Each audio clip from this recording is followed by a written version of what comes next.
happy to do so. John, you've always talked about this semester break time, this month, 3 weeks, whatever it is. Your teams, take a huge jump. Why is that? Why does that all happen so often? Because it's all basketball. And I said, we'll go 3-a-days. What else do you have to do? What do you have to do? You got people to see? You got shopping? You got to hang out? No, I mean, you have nothing to do except basketball. So we'll go 2, 3 times a day.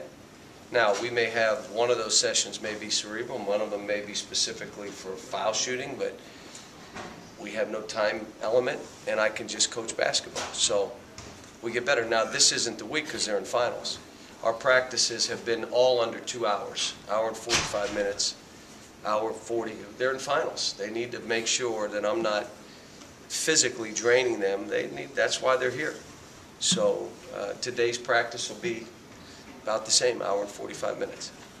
Cal, about Alabama A&M's defense, what challenges do they present defensively for you? Well, they're athletic. They're long. They press. They'll do a little 2-2-1. They trap. They're active. What I saw when I watched the Indiana tape was they were like a step ahead of Indiana on a lot of fronts. And they got up on Indiana 6-8 points. And even in the end of the game, it was a 10-point game, 11-point game. So, are you happy with where your guys are at right now at this point in the season? Yeah, I mean it's middle of December and we're playing like that. We break down, we stop playing. We got freshmen. The game's in the balance. We'll take a bad shot. Why? My fault. I no, stop. I didn't ask my fault. Why did you do that? It's the game-winning rebound, and you let the guy jump over your back and grab the ball. Can you explain?